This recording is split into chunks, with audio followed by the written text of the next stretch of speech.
trazer mais algumas palavras para a nossa reflexão.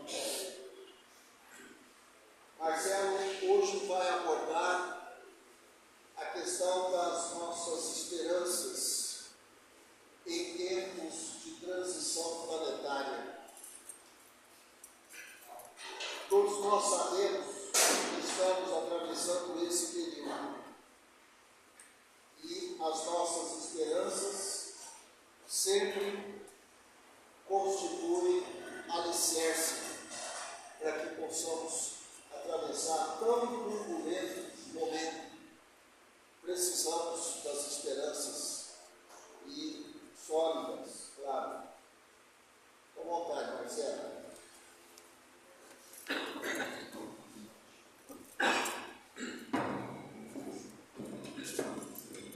Boa noite a todos.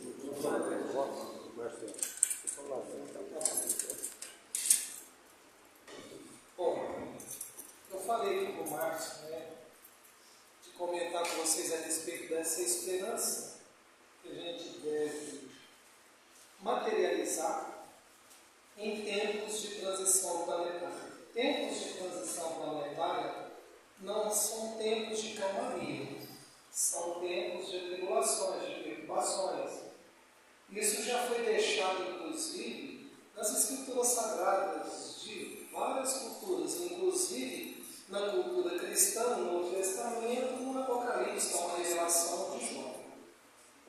E aí é o seguinte, eu estava divagando aqui, pensando comigo o seguinte, dentro da minha cultura, dentro da cultura de todo mundo aqui, eu estava até comentando isso com o Márcio, esses dias por trás, quando a gente fala de trabalho, fisicamente, dentro da ciência, o trabalho tem uma formulinha. Ele é uma força, e essa força a gente pode traduzir como energia, que desloca. Força vezes deslocamento. Deslocar é movimentar. Então, engraçado que quando a gente olha para a ciência não existe nenhuma energia parada. Às vezes o termo estático, que significa sinônimo de parado, é aplicado em alguns conhecimentos, mas de fato nada está parado. E aí o trabalho é movimento. Tudo que é movimento é trabalho. Se você estiver num estado catatônico, sabe o que é o estado catatônico? Aquela pessoa que está em coma, por exemplo. Acha que aquela pessoa está parada. Todas as suas células e as suas partículas constituintes estão em contínuo movimento. E mesmo quando a morte física chega, esse movimento não cessa nunca. Márcio, deixa eu falar uma coisa, porque isso aqui está dentro da minha cultura, dentro da cultura de todo mundo aqui. Não tem uma frase que fala assim: o trabalho dignifica o homem, o humano, vamos dizer assim. Não tem isso, gente. Eu concordo, mas eu tive refletindo muito esses dias na minha vida, qual trabalho dignifica o homem? Porque esse trabalho que a gente está acostumado a achar que nos traz dignidade, esse trabalho que está posto para a humanidade a elas, esse trabalho ele não dignifica o homem. Ele escraviza o humano e traz liberdade para os donos dos trabalhadores. Não estou aqui fazendo nenhuma apologia de viés político, não. Ideologia política, não. Mas essa é a verdade. Dói a gente saber isso, mas essa é a verdade. Hoje de manhã, eu tive contato com meu cunhado, minha irmã está em Belo Horizonte, está mudando para cá, junto com meu cunhado. E o meu cunhado é TI. Ele trabalha com a informatização. Então ele está saindo de uma empresa, do grupo Votorantim, está indo para uma outra empresa, uma agência bancária. E ele é uma pessoa que tem buscado muito a espiritualidade.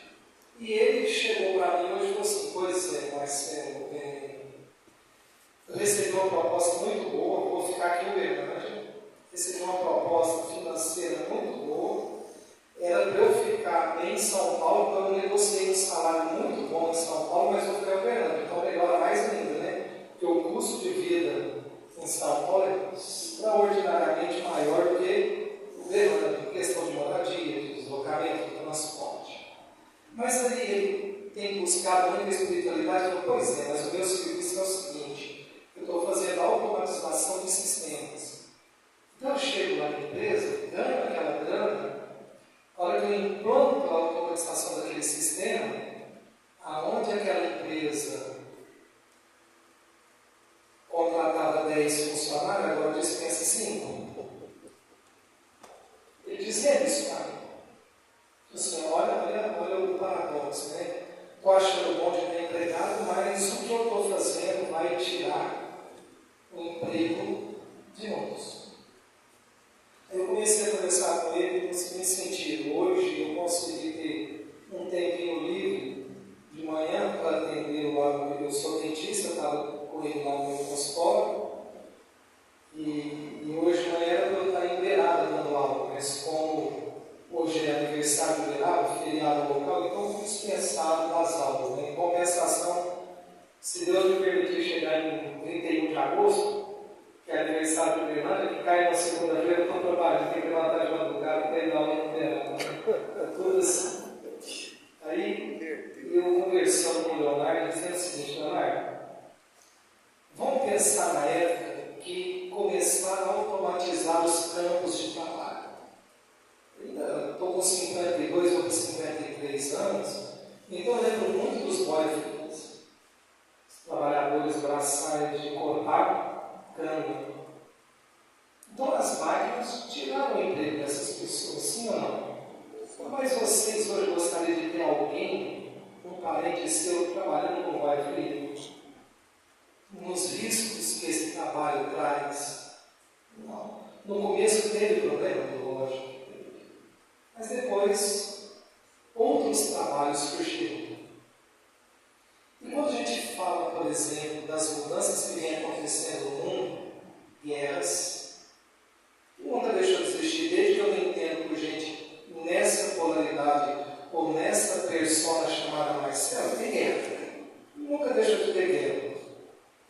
Descobri que o seu Miguel Faria aqui, quando ele estava com 8 anos de idade, 8, 10 anos de idade, estava começando a Segunda Guerra Mundial. Com 8 anos de idade, né? Uma pessoa assim, muito longeva para a geração dele. Geração do seu Miguel, eu vou falar disso porque isso tem a ver com o assunto abordado hoje. A geração do seu Miguel, a média de vida era de 40 e poucos, 50 anos. Hoje, a média de vida das minhas filhas vai aumentar para os 40, com tranquilidade. E isso está nas escrituras sagradas. Quando fossem os tempos chegados, você ia ver pessoas muito longevas. E aí eu conversando com o Leonardo, eu falei assim, Leonardo, isso está acontecendo, mas a gente tem que confiar na inteligência divina, na inteligência suprema, que arquiteta tudo isso, que está por detrás disso, comandando tudo. Ela comanda tudo. E se algumas atrocidades ainda acontecem, é porque é necessário. E por que é necessário? Porque a gente às vezes não tem a inteligência para alcançar o que a inteligência suprema programou.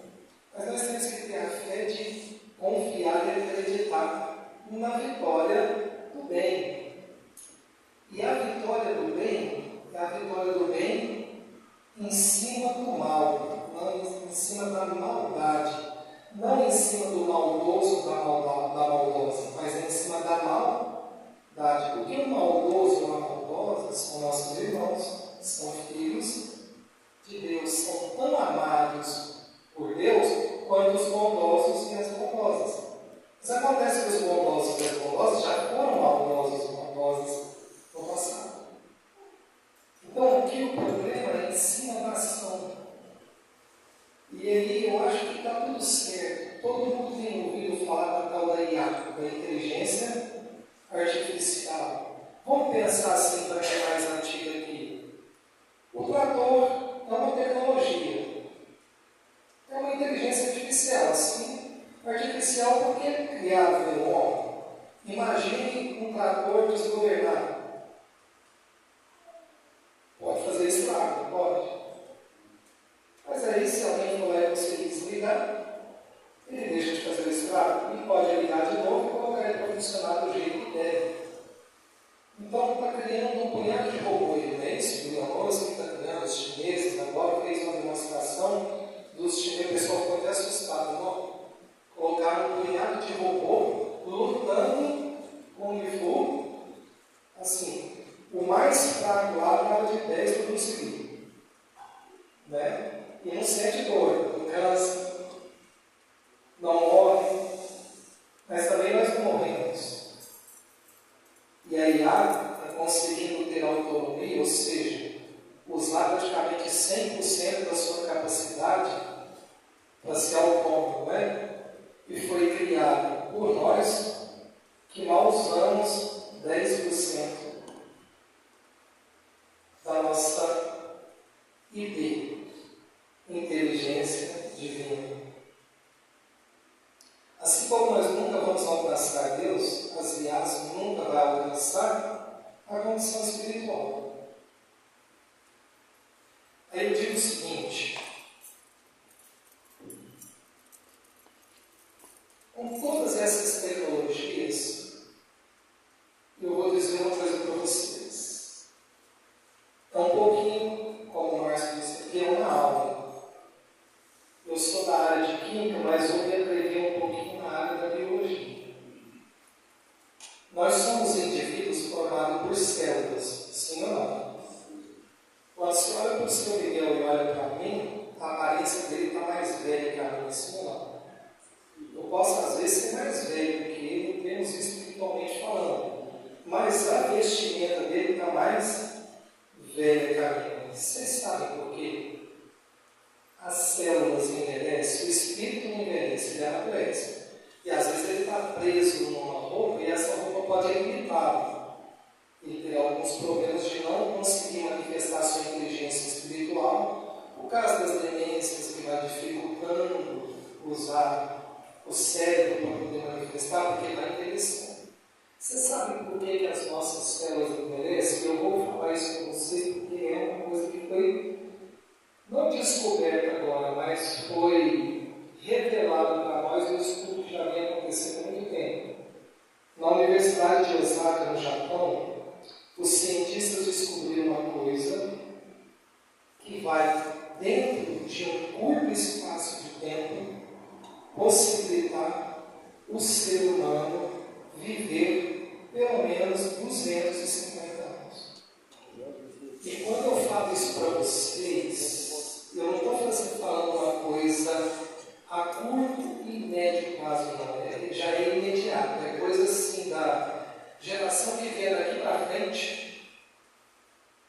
Os meninos que começarem a nascer agora já vão ter a possibilidade de durar 250 anos com aspecto jovial. Está lá o mocinho, a mocinha, todo bonito andando assim, nossa, mas você está bonito demais, quantos anos você tem? 200. Isso não é ficção, isso é realidade científica. Eu queria explicar uma coisa para vocês, que é o seguinte: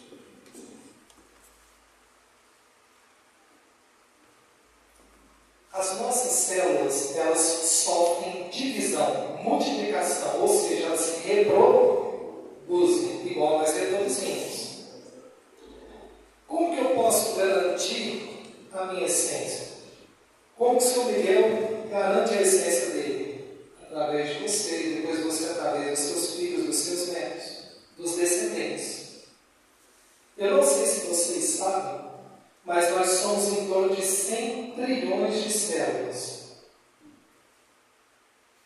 ligadas umas às outras. E quase nenhuma dessas células que está no seu corpo agora estava presente quando você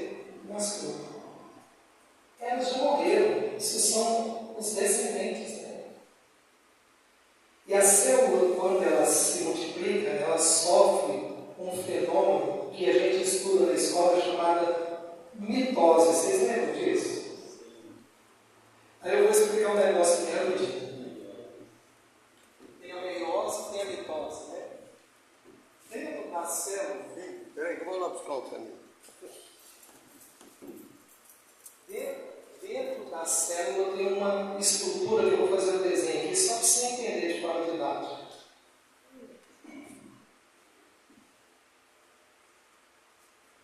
E é o que esses cientistas conseguiram mexer. E fizeram esses testes já há anos em plantas e em camundongos. E eles conseguiram não só paralisar a velhice, mas reverter a velhice. Nós vamos entender o que é a velhice aqui.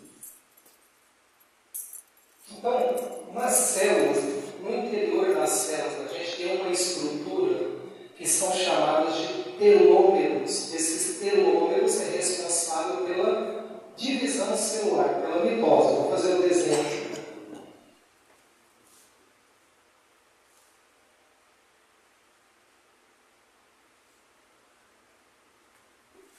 Vou colocar maior, sem enxergar. Está todo mundo enxergando?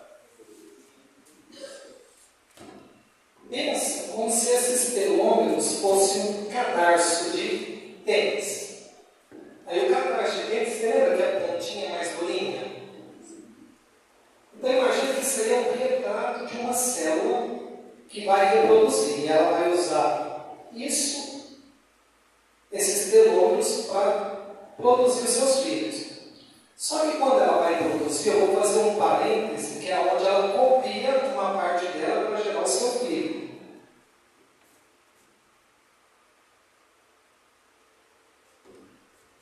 A hora que eu fiz o parêntese, vocês viram que ficou um pedacinho de fora. Essa parte grossinha do cadarço é o telômero. Então, a filha que vai ser gerada vai ter um telômero igual do tamanho da mãe ou menor? Menor. E esse telômero é responsável pela multiplicação. Aí a mãe vai morrer. Mas a mãe morreu, por que eu não morri? Porque agora quem representa você são as filhas, os filhos dessa célula. E aí, cada vez que essas células vão se reproduzindo, os telômeros dos filhos vão ficando cada vez o quê? Menor. Aí vai chegar cada vez menor. Vai chegar um momento que essa célula vai produzir uma filha que não tem telômero, como se fosse alguém estéril, que não consegue mais o quê? Ter filho. Aí essa célula, ela vai aumentar o volume e ela vai envelhecer, e aí a vida dela é a sua vida, até Deus te chamar. Aí você continua com essas células. O que os cientistas de Osaka descobriram? Já há um tempo, e agora eles só divulgaram a notícia. Eles descobriram uma proteína que é capaz de desligar, se você desligar essa proteína, inativar ela no nosso corpo. E faz isso através das ligações químicas e as ligações através das vibrações. Tudo é frequência, tudo é vibração. Eles fazem isso, e aí quando as células começam a se reproduzir, ela corta uma parte menor. Se ela corta uma parte menor do telômero, as células filhas têm telômeros menores, porém mais conservados. Então, você vai demorar mais tempo para chegar naquela célula que não tem telômero. Então, você vai aumentar a longevidade, você vai aumentar a idade das pessoas. Não está tornando ninguém imortal. Se uma pessoa adoecer, se sofrer um acidente, vai desencarnar. Só que você consegue agora colocar a pessoa, prolongar a vida da pessoa.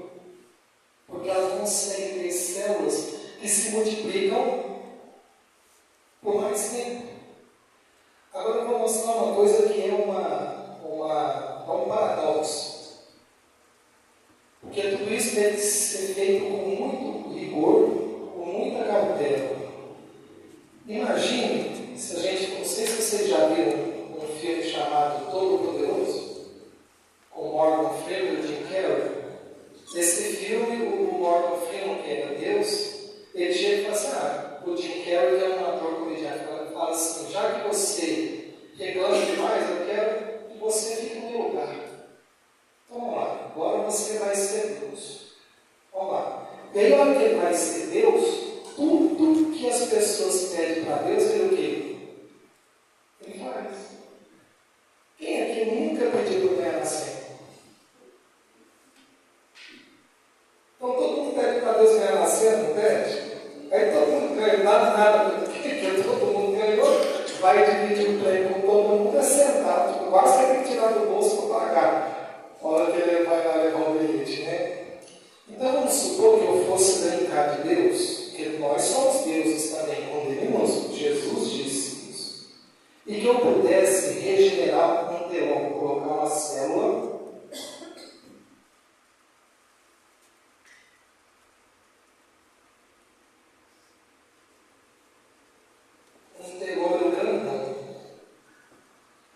e o pior é que isso acontece na nossa vida, já vou explicar. Isso acontece pela frequência. E aí o que você vai falar? Uma célula que tem um telômero grandão, ela reproduz mais ou menos que as outras? Ela vai dividir mais ou menos que as outras? Porque o telômero dela é o quê? Maior. Você já viu aquela história? Cada um no seu quadrado? Aí, as células desse quadrado sabem fazer o serviço desse quadrado, mas não sabem fazer o serviço do quadrado. Olha aí, vizinho. Mas essas células, por terem telômeros maiores, elas começam a multiplicar mais do que as outras. De repente, ela já está superlotando o quadrado dela e já começa a ocupar o quadrado do vizinho. Mas olha que ele ocupar o quadrado do vizinho, o vizinho não dá conta de reproduzir igual ele. Então ele vai tomando conta e vai expulsando aquelas células. Aquelas células não davam conta de fazer aquele serviço do quadrado. E essa aqui não sabe fazer. E aí aquele quadrado, vamos supor, é responsável por filtrar o rim, por sangue, o rim. Aí agora as células tomam conta, não dá conta de fazer isso, você começa a ter falência renal. Você sabe como que chama isso? Câncer. O câncer é a tentativa da célula buscar a imortalidade. As células do câncer, elas se reproduzem muito mais do que as outras. Mas o problema é que ela não sabe fazer o papel que a outra faz. Aí ela toma o lugar, aí causa bagunça e um colapso. Por isso que a pessoa o quê? Morre. Então a pessoa fica assim, nossa, mas então o câncer é o meu corpo tentando buscar a imortalidade. Como assim a imortalidade? De continuar existindo, porque as células nunca vão parar de reproduzir. Só que aí ela começa a ocupar o lugar e ela não sabe fazer o trabalho. Mas aí eu pergunto para vocês o seguinte, mas aí eles conseguiram controlar isso aqui. Eles conseguiram controlar isso aqui e não só de paralisar ou diminuir, retardar o envelhecimento, mas eles ainda conseguiram mais. Eles conseguiram pegar uma célula que não tinha telômero e a proteína ativar ela a reproduzir. Aquela célula era estéril, não reproduzia, agora ela voltou a reproduzir. Então, você está revertendo o envelhecimento. Mas aí eu pergunto para vocês, essas pessoas que descobriram isso, elas estão paradas ou elas estão trabalhando? Elas estão trabalhando. Mas elas estão trabalhando e descobrindo algo que é maravilhoso. A gente costuma dizer o seguinte, todo mundo já ouviu falar, isso aqui não é teoria da conspiração, isso que eu te contei, isso é uma realidade, mas agora eu vou para a teoria da conspiração. Todo mundo já ouviu falar das teorias das conspirações? Já não. E muita gente fica assim, né? Só fazendo um adendo, o pessoal tem acompanhado aí os arquivos do Jeffrey Epstein, que eles soltaram. Tanta velocidade que a gente achava que era teoria da conspiração e que na verdade é o ocorre. Sim ou não? O que ocorre? Inclusive esse negócio do canibalismo, de pegar crianças pequenas, sacrificar e comer a carne da criança, porque esse povo tem um conhecimento, mas usa para o mal, que é o seguinte: quando você pega um ser que está nascendo, ele ainda é rico em células tronco. Já ouviu falar da célula tronco, da célula mãe? Sabe qual que é a vantagem da célula mãe? Ela tem telômero o quê? Preservado, e ela dá conta de fazer qualquer trabalho. Você pode jogar ela em qualquer quadrado, que ela vai lá e vai executar o serviço bem feito. Pensa no futuro, as crianças nascendo, vai lá no cordão umbilical, vai lá no organismo da pessoa que ainda tem células tronco, congela essas células tronco dela e deixa lá no banco.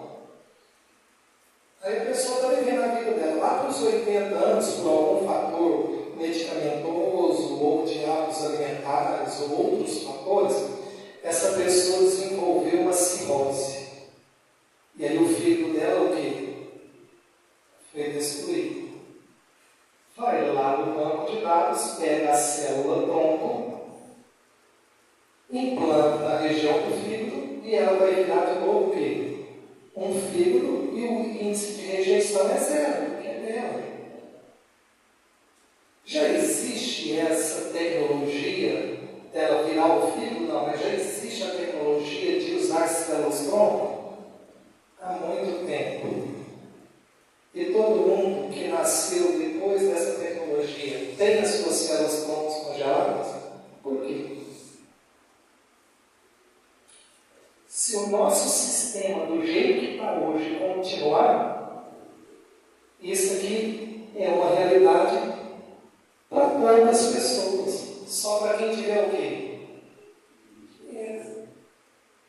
Aí eu falei da teoria da conspiração, eles dizem o seguinte: já existe uma máquina, porque toda doença da gente é desequilíbrio. O que mexe nesses telômeros, ligações e interações, são frequências, vibração.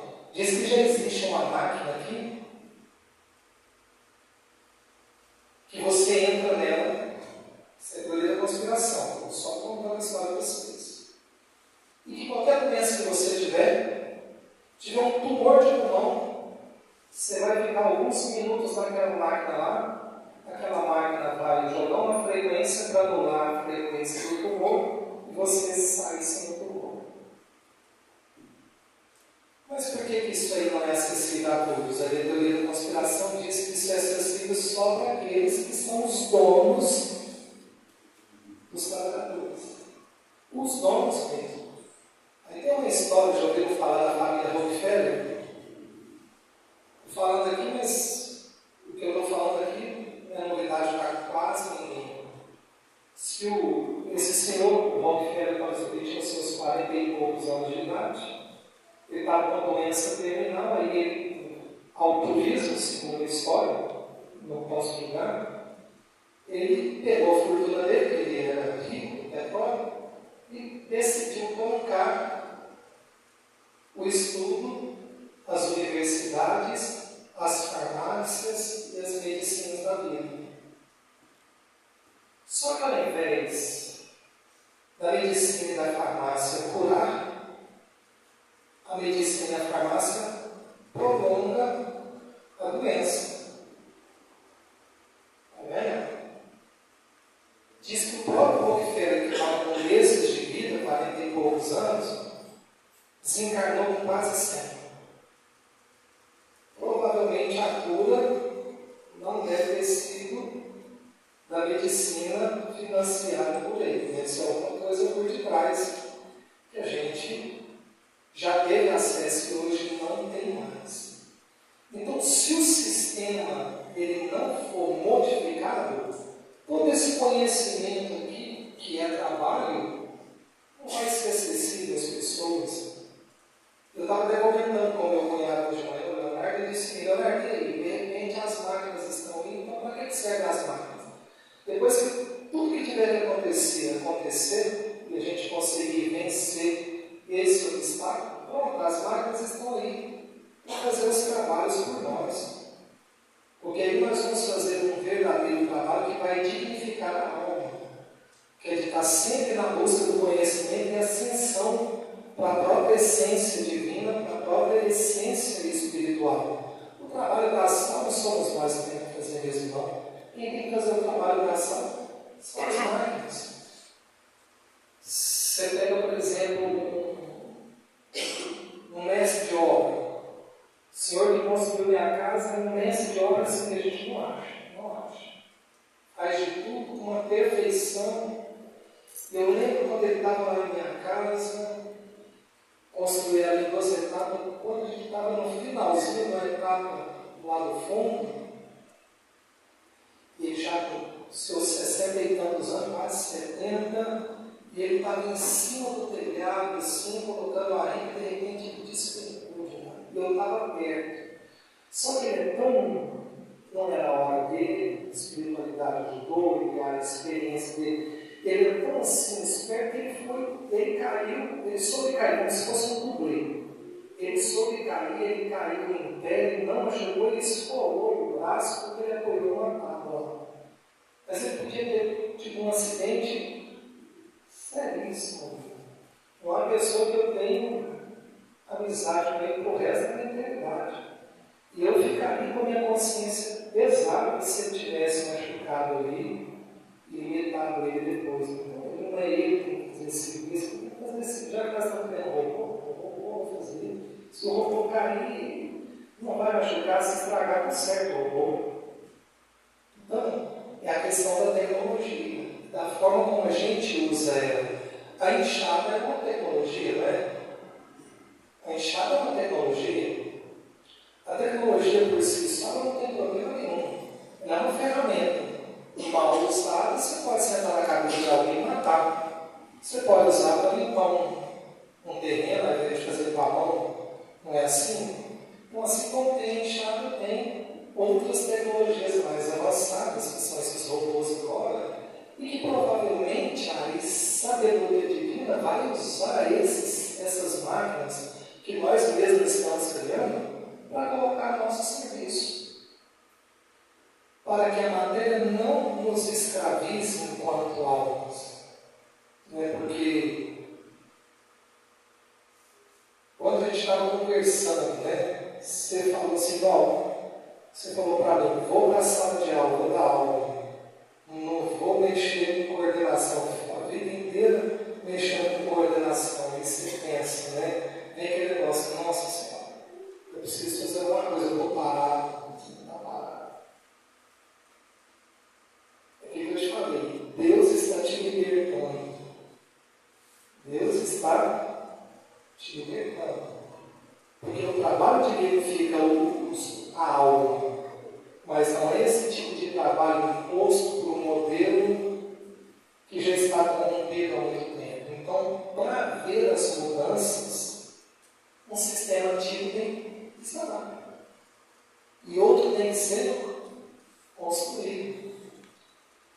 E aí tem muitos futuros bondosos e futuras bondosas que ainda estão como maus, pessoas, não querendo que esse sistema modifique. Porque muitos deles estão no lugar dos bons. Tem uma pseudo, uma falsa liberdade. Porque escraviza os outros para o seu trabalho. Então, essas coisas acontecem mesmo. E elas estão aí colocadas para nós, elas estão aí para acontecer mesmo, porque para haver a mudança, se não houver a destruição, desse modelo que a gente vem até agora, o mundo de regeneração, ele fica sendo adiado. Se ficar colocando o dinheiro acima de tudo, isso aqui não vai ser acesso de ninguém, vai ser acesso restrito a outros. E quem é que vai pagar por isso? Quem é que tem condição de pagar por isso?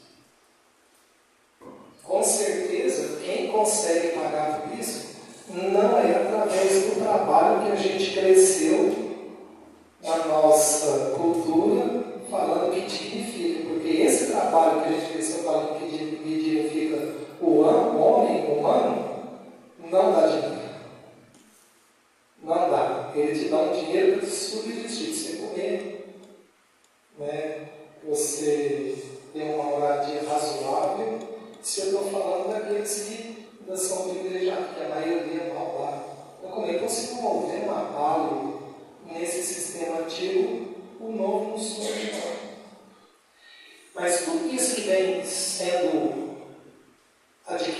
através do conhecimento, através do trabalho, através do conhecimento, não vai ser perdido. Mas isso são tecnologias, são conhecimentos que serão disponibilizados para todos, mas não nesse modelo que nós encontramos. Nenhum desses modelos até hoje posto para nós não resolveu. Marcelo, vai falando simplesmente do espírito modificado, deu tempo de mudar, né? Se prolongar aqui depois esse sistema aí, já vai vir com o espírito mais alongado? E aí é que está. Quando você vai olhar, isso é natural. Quando a gente vai olhar, por exemplo, nas literaturas espíritas, os mundos mais evoluídos não estão nem chegando a falar de mundos felizes, não. Porque o tempo é relativo também, mas as pessoas encarnadas nos seus corpos específicos têm uma durabilidade, uma longevidade muito maior que a nossa. A gente ouve falar de pessoas que ficam 1000 anos no corpo, usam aquele corpo durante 1000 anos, mas a essência dele é espiritual. Eu digo até o seguinte, ô Márcio, quanto tempo eu tenho só para ver? 5 minutos? Ó, é o seguinte, não tem aquela história assim, por exemplo, você bem sucinto. Você acha que a nossa essência espiritual é matéria? Mas você acha que é uma energia? Mas também não é uma energia. Deixa eu explicar o porquê não é energia. Porque a energia é matéria. Essa matéria que você está vendo aqui, forma, é uma energia desacelerada, vibrando numa frequência muito baixa e aprisionando partículas chamadas prótons, nêutrons e elétrons, que dá essa aparência de massa comum. Se eu acelerar essas partículas, elas saem desse presídio atômico e voltam a ser energia. Quando Deus começou via de luz, haja luz, esse haja luz é o começo do mundo material. É o começo do fluido cósmico universal. O Espírito é imaterial. Ele não é energia, ele está por cima disso. É algo diferente de energia. Energia e matéria é a mesma coisa, é só vibração diferente. Olha aqui.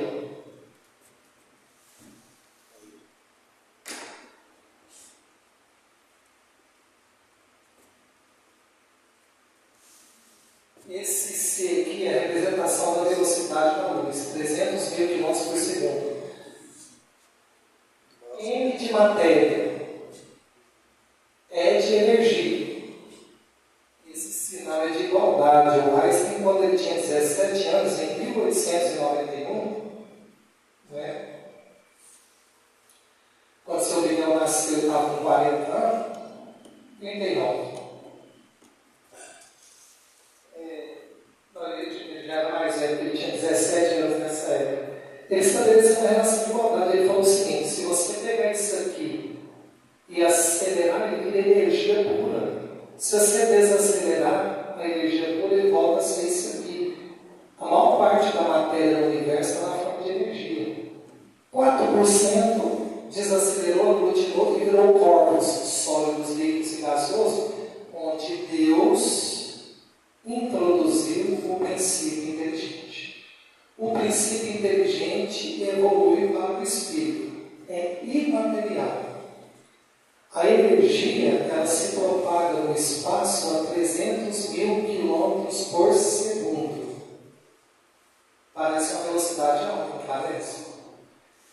Mas se Jesus, que não é um espírito de luz, Jesus é um espírito puro, não tem matéria mais envolvendo ele. Ele não é, ele já foi espírito de luz há eras atrás. Se Jesus fosse um espírito de luz, quer dizer que ele se revestiria de luz para manifestar. Se ele quisesse atravessar a nossa galáxia com seu corpo de luz, ele gastaria 100 mil anos só para atravessar uma galáxia. Num universo que tem mais de 3 trilhões de galáxias na parte que a gente vê, fora a teoria que tem outros versos do multiverso. Então, por ele ser um espírito puro, não ter mais energia, não ter mais matéria, é algo além disso que a nossa compreensão ainda não foi permitida, são pérolas que a gente ainda apreciar. Mas nós vamos, no momento da nossa evolução, nós vamos saber disso. Ele, por ser puro, por ser Cristo, ele já tem onisciência. Isso é a imagem e semelhança de Deus. Ele já tem onipresença. Ou seja, se ele tem onipresença, ele não tem barreiras materiais energéticas. Se ele precisar estar aqui, do outro lado, e nas 3 trilhões de galáxias ao mesmo tempo, ele consegue. A ciência já está conseguindo fazer isso, inclusive com a própria matéria, só para a gente fechar.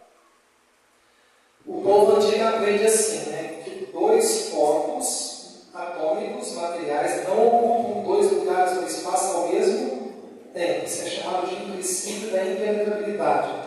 Só que a ciência quântica conseguiu fazer o seguinte: ela pegou o mesmo elétron e conseguiu fazer o mesmo elétron manifestar em 2 lugares diferentes ao mesmo tempo. Conseguiu fazer isso, o movimento quântico. A mesma matéria ocupando 2 lugares diferentes, mas no mesmo tempo. Ele está aqui e está manifestando ali ao mesmo tempo. É um vislumbre para a gente entender como que o Espírito Cristo, como que a onipresença consegue, né, se manifestar. Então a gente tem que ter esperança, sim. Por que a gente tem que ter esperança? Porque quem está comandando tudo isso são as forças celestiais, são as forças divinas, que é a mãe, que é o pai de todos aqui. E todos aqui ele tem um olhar de amor. Se ele não permite que alguém esteja aqui, é porque ele acredita que ainda há uma chance desse alguém se despertar. Se ele não despertar, não tem problema.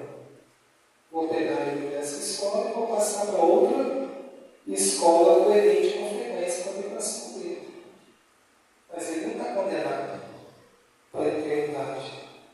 Porque esse Deus do Antigo Testamento, o Javé, que é o Deus vingativo, que é o Deus que protege o judeu, mas mata o filisteu, manda plaga para o filisteu, esse Deus, o Jesus já desconstruiu ele.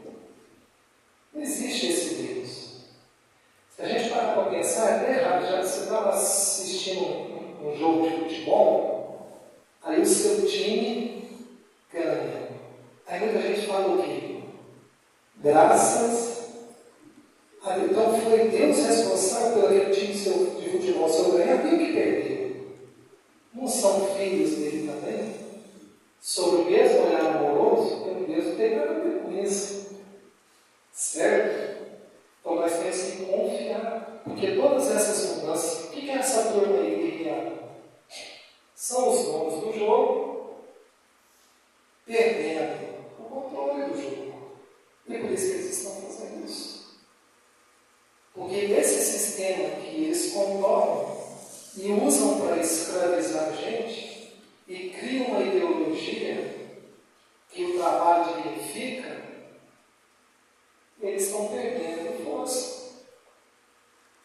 E vão trabalhar que eles vão ser deslocados para um outro lugar, coerente com o seu estado vibracional. O trabalho dignifica sim a alma, mas não é muito bem esse trabalho que a gente é escravizado não. E tudo isso não é nunca. A gente tem que estar com fé e aguardar. Mas aguardar no sentido de confiar. Eu vou terminar agora. A palavra confiar em Jesus. Vocês cantaram isso na música. Quer ver uma coisa? Perguntava para uma mulher antigamente: qual que é a sua profissão? Costureiro. Não, costureiro trabalhava demais, era ou não é? A palavra fiar é costurar, é trabalhar. Confiar é costurar com. Confiar com Jesus ou em Jesus é trabalhar com Jesus para que essas mudanças ganhem sua legitimidade.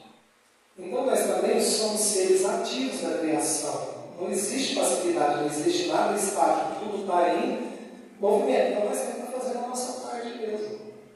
A gente tem que fazer a nossa parte. Para fazer a nossa parte, a gente tem que acreditar que as mudanças vêm e que as coisas vão melhorar. Ah, vai piorar um pouquinho? Pode. Mas nós não estamos, né, com Deus de costas para nós. Não tem como Deus dar as costas para nós e nem a gente dar as costas para Deus, porque se Ele é onipresente, Ele está em todos os lugares. Agradeço a vocês, desculpem me atravessar, passei os 5 minutos do março.